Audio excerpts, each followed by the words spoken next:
8월 12일 수요일 새벽 예배에 함께 참여하시는 여러분 모두를 진심으로 환영합니다. 오늘 함께 보시는 말씀은 로마서 9장 1절로부터 13절 말씀 되겠습니다. 말씀을 찾으신 줄 알고 봉독해 올리겠습니다. 내가 그리스도 안에서 참 말을 하고 거짓말을 아니하노라.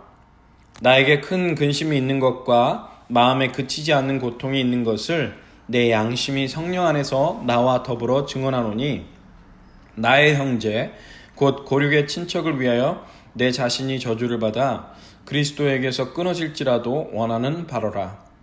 그들은 이스라엘 사람이라. 그들에게는 양자됨과 영광과 언약들과 율법을 세우신 것과 예배와 약속들이 있고 조상들도 그들의 것이요 육신으로 하면 그리스도가 그들에게서 나셨으니 그는 만물 위에 계셔서 세세의 찬양을 받으실 하나님이시니라. 아멘. 그러나 하나님의 말씀이 폐하여진 것 같지 않도다. 이스라엘에게서 난 그들이 다 이스라엘이 아니요 또한 아브라함의 씨가 다 그의 자녀가 아니라 오직 이삭으로부터 난 자라야 내 씨라 불리리라 하셨으니 곧 육신의 자녀가 하나님의 자녀가 아니요 오직 약속의 자녀가 씨로 여기심을 받느니라. 약속의 말씀은 이것이니 명년 이때에 내가 이르리니 사라에게 아들이 있으리라 하심이라. 그뿐 아니라 또한 리브가가 우리 조상 이삭 한 사람으로 말미암아 임신하였는데 그 자식들이 아직 나지도 아니하고 무슨 선이나 악을 행하지도 아니한 때에 택하심을 따라 되는 하나님의 뜻이 행위로 말미암지 않고 오직 부르시는 이로 말미암아 서게 하려 하사 리브가에게 이르시되 큰 자가 어린 자를 섬기리라 하셨나니 기록된 바 내가 야곱은 사랑하고 에서는 미워하였다 하심과 같으니라. 아멘. 오늘 말씀으로 함께 묵상하시도록 하겠습니다.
거룩하시고 존귀하신 하나님 아버지, 은혜를 감사합니다.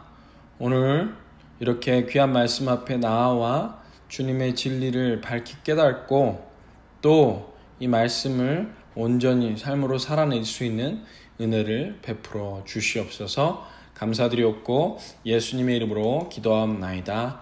아멘. 우리는 가끔 맛있는 곳에 가서 음식을 먹다가 사랑하는 사람이 문득 생각나서 이 음식을 그들도 함께 먹으면 참 좋을 텐데 하는 그러한 안타까운 마음이 들 때가 있습니다. 오늘 본문에서 바울은 바로 그와 같은 안타까운 심정을 이야기합니다. 로마서 8장까지 바울은 이 복음의 위대함과 또 그 은혜에 대한 이야기를 감격스럽게 이어가다가 오늘 본문인 로마서 9장에서부터 11장까지는 이스라엘과 관련된 이야기를 시작합니다. 이것은 복음의 은혜를 생각하다가 갑자기 동족인 유대인들이 떠올랐던 것이죠. 예수를 여전히 거부하고 구원을 받지 못하는 그러한 유대인들을 향해서 애끓는 심정이 그의 마음 가운데 솟아올랐다라고 하는 것입니다.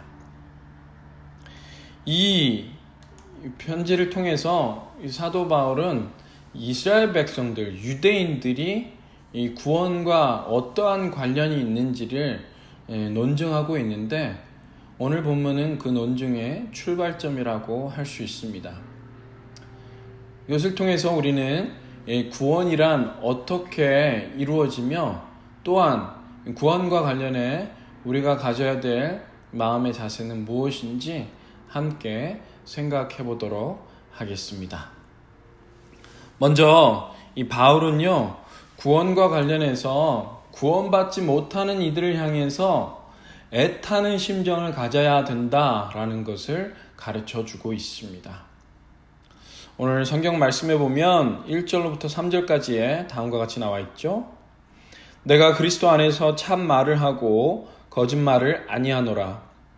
나에게 큰 근심이 있는 것과 마음에 그치지 않는 고통이 있는 것을 내 양심이 성령 안에서 나와 더불어 증언하노니 나의 형제 곧 고륙의 친척을 위하여 내 자신이 저주를 받아 그리스도에게서 끊어질지라도 원하는 바로라.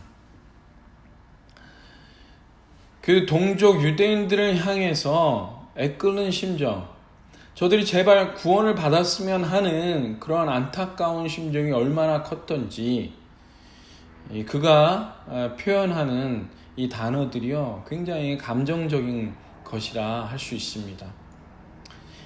이전까지 이 바울은 이성적인 철저한 논리를 통해서 한치의 오차도 없는 흐트러짐 없는 그러한 모습을 보였는데 오늘 본문에서는 감정적으로 억제되지 못하고 폭발되는 그러한 장면들이 포착이 됩니다. 고통이라는 단어가 나오는데 이것은 단순한 육체적인 고통이 아니라 정신적이고 영적인 고통을 다 포함하는 것입니다. 근심과 함께 온 존재의 고통을 그가 느끼고 있다. 왜? 이 이스라엘 백성들, 유대인들이 구원에 이르지 못한다는 사실을 생각하면 그러한 고통이 있게 된다는 것이죠. 또한 저들의 구원을 얼마나 그가 원하는지 사도 바울은 자신이 저주를 받아서 그리스도에게서 끊어질지라도 물론 한번 구원받은 그 구원은 끊어질 수가 없어요. 그럼에도 불구하고 바울은 자신이 그 구원을 잃게 된다 할지라도 저주를 받는다 할지라도 이스라엘 백성들이 구원받았으면 좋겠다 하는 마음을 표현합니다. 여기서 저주를 받는다는 것은요 소멸된다라고 하는 최상의 형벌을 의미하는 것이죠. 이러한 안타까운 심정 가운데 이 바울은 제발 유대인들이 구원의 은혜 가운데 나왔으면 하는 마음을 가지고 있는 것입니다. 단순히 같은 동족이었기 때문에가 아니라 유대인들이 가지고 있었던 놀라운 특권들을 생각해서라도 이 유대인들이 구원받지 못하는 상황이 너무나 안타까운 것이에요. 4절로부터 5절까지의 말씀을 보면요, 유대인들에게 주어진 특권이 무엇인가 아주 잘 나타나 있죠. 하나님의 가족 되는 특권, 또한 하나님의 임재를 경험하는 특권, 하나님과 특별한 관계가 있었던 특권, 또 하나님의 계시를 받았던 특권, 또한 성전에서 예배를 드릴 수 있었던 특권, 하나님의 약속들을 받았던 특권, 그리고 믿음의 조상들을 두었던 특권, 무엇보다 예수 그리스도를 같은 동족 가운데 두었던 특권, 이러한 특권의 주인 되시는 하나님, 이 역사를 받아들이지 못하고 그 주인 되시는 예수님을 거부하고는 지옥 형벌을 향해서 유대인들이 달려가고 있는 형편을 볼 때 사도 바울은 너무나 안타까운 심정이 될 수밖에 없었다라는 것이죠. 그것은 다름이 아닌 멸망을 눈앞에 둔 예루살렘을 바라보시면서 우시던 예수님의 애끓는 심정을 표현한다 할 수 있습니다. 조금만 있으면 멸망이 눈앞에 불에 보듯 뻔한데 지금 저들이 구원의 주인 되시는 자기를 거부하는 그것을 마주하시는 예수님께서는 답답하고 고통스러울 수밖에 없었다라는 것이죠.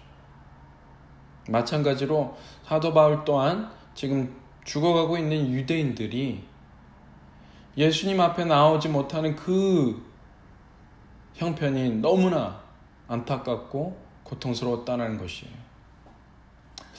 이것을 통해서 우리는 복음을 믿지 않고 죽어가는 영혼들을 향해서 특별히 우리의 지인들, 그것이 부모님이 되었든 우리의 배우자가 되었든 우리의 자녀들이 되었든 친척이나 친구가 되었든 이 가까운 이들을 향해서 과연 우리의 심정은 어떠한가를 돌아보게 됩니다. 저들을 향해서 정말 구원을 받았으면 하는 그러한 애타는 마음, 바울의 눈물을 흘리며 지금 고통스러워하는 그 마음이 우리에게 있는지, 예수님께서 예루살렘을 바라보시며 눈물을 흘리셨던 그 애끓는 심정이 우리 가운데 있는지를 다시 한번 돌아보며 구원을 대하는 우리의 태도 가운데 정말 절박한 심정이 있어야 될 것을 깨닫게 됩니다. 또한 구원과 관련해서 이 사도 바울은 사람의 선택과 노력에 이 구원이 달려있는 것이 아니라 오로지 하나님의 선택에 의해서 이 구원이 이루어진다. 그러기에 유대인들에게 여전히 그 구원의 기회는 남아있음을 역설적으로 선포하고 있습니다. 오늘 6절 상반절 말씀을 보시면 다음과 같이 나와 있습니다. 그러나 하나님의 말씀이 폐하여진 것 같지 않도다. 자신의 동료들인 유대인들 중 많은 사람들이 이 복음을 받아들이지 않고 구원의 은혜를 누리지 못하는 점을 안타까워하면서 바울은 이 상황이 거기에서만 그칠 것이 아니라 그러나 하나님의 신실하신 약속에 의해서 구원받을 기회가 주어진다라는 사실에 대해서 리마인드를 하고 있습니다. 인간의 혈통이나 노력에 의해서 구원이 주어지는 것이 아니라 오직 신실하신 하나님의 역사에 의해서 구원의 은혜가 이루어짐을 명확히 선포하고 있는 것이죠. 그래서 그와 관련된 내용으로 이 사도 바울은 구약에서부터 두 가지 예를 전하고 있습니다. 그 첫 번째 예로서 7절부터 9절까지 이삭과 이스마엘과 관련된 내용을 나누고 있는데요. 아브라함의 후손으로 이스마엘과 이삭은 동격이라고 할 수 있어요. 그렇지만 하나님께서는 이스마엘이 아닌 이삭을 믿음의 조상으로 세우셨습니다. 인간의 혈연을 따라서 믿음의 조상으로 세우신 게 아니라 전적인 하나님의 선택하심에 의해서 그분의 주권에 의해서 이삭이 믿음의 조상으로 세우심 받았다라는 것이죠. 또한 두 번째 예로서 9절로부터 13절까지 이 바울은 야곱과 에서의 예를 들고 있습니다. 이삭의 두 아들인 야곱과 에서는 똑같은 조건이었죠. 오히려 에서가 장자로서 더 유리한 조건이 있었어요. 하지만 하나님께서는 차자인 야곱을 믿음의 조상으로 세우셨습니다. 이것은 어떤 자들을 하나님의 자녀로 세우시며 부르시는가? 또한 어떤 자들을 선택하시며 또 믿음의 조상으로 세워가시는가 하는 이 모든 것이 전적인 하나님의 주권에 달려 있음을 드러내는 것이죠. 이를 통해서 구원은 혈연이나 지연 혹은 노력이나 성취와 같은 인간의 어떠함에 있는 것이 아니라 오직 하나님의 신실하심에 있고 그 하나님의 신실하신 약속에 의해서 작정된 구원이 그의 방법에 따라 그의 때에 이루어진다는 사실을 명확히 전달하고 있습니다. 이를 통해서 우리가 깨달아야 될 점은 구원이라는 것은 오직 하나님의 손길에 달려 있기 때문에 인간의 판단으로, 생각으로 쉽사리 그것을 좌지우지할 수 없다는 것을 반드시 깨달아야만 한다는 것이에요. 우리 인간에게 주어진 것은 오직 하나님의 은혜에 의탁하면서 그분의 구원을 기대하는 방법밖에 없다는 것이죠.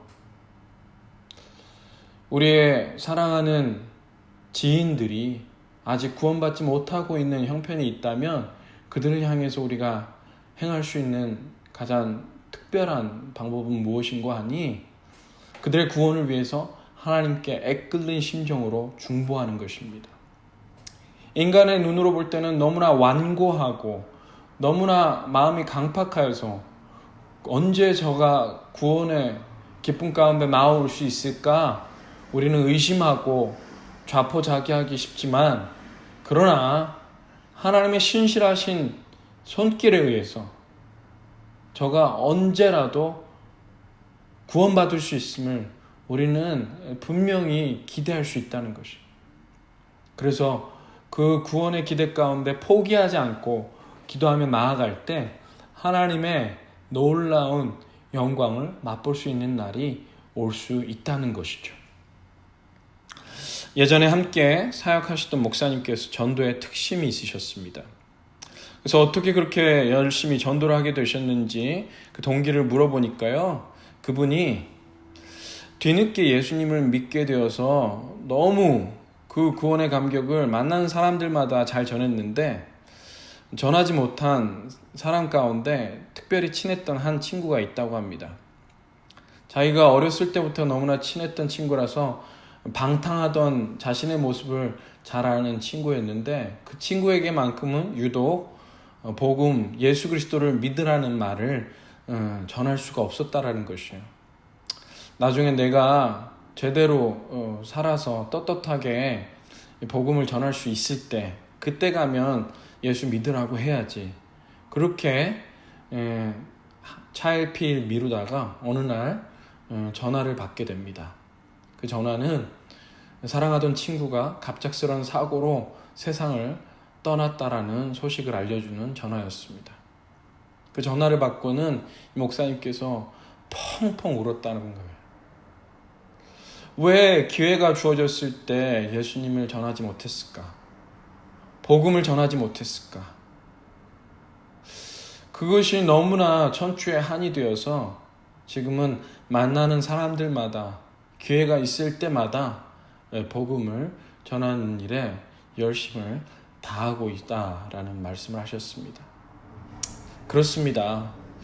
우리는 누가 구원을 받을 수 있을지, 언제 구원을 받을 수 있을지 알지 못합니다.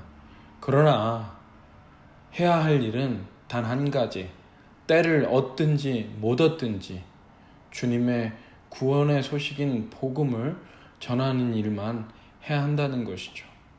그리할 때 하나님께서 도저히 구원받지 못할 것 같은 사랑하는 우리의 형제 자매들, 부모님과 자녀들까지도 구원해 주시는 놀라운 기쁨을 맛보게 될 것입니다.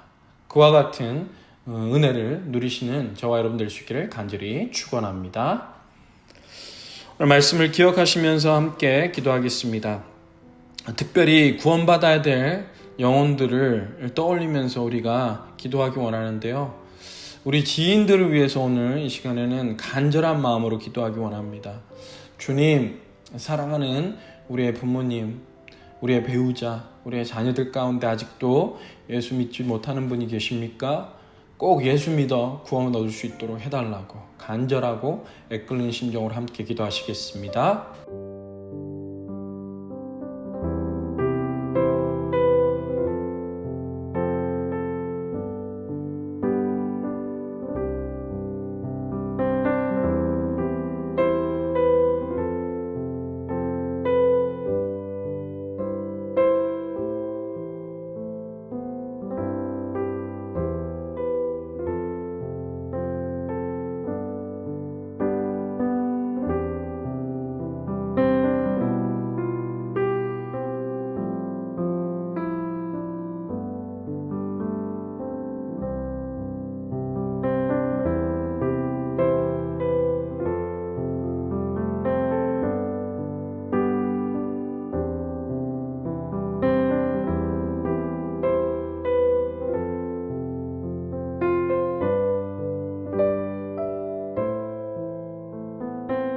두 번째로 우리 함께 기도하기 원하는 것은요, 이 코비드-19 때문에 우리가 비록 힘들고 어려운 시간을 지나지만 복음을 전하는 일을 게을리하지 않는 우리 한빛교회 성도들 모두가 될 수 있도록 해달라고 기도하기 원합니다. 때를 얻든지 못 얻든지 복음을 전하는 일에 열심으로 나아가는 우리 성도들 모두 될 수 있도록 함께 합심하여 기도하겠습니다.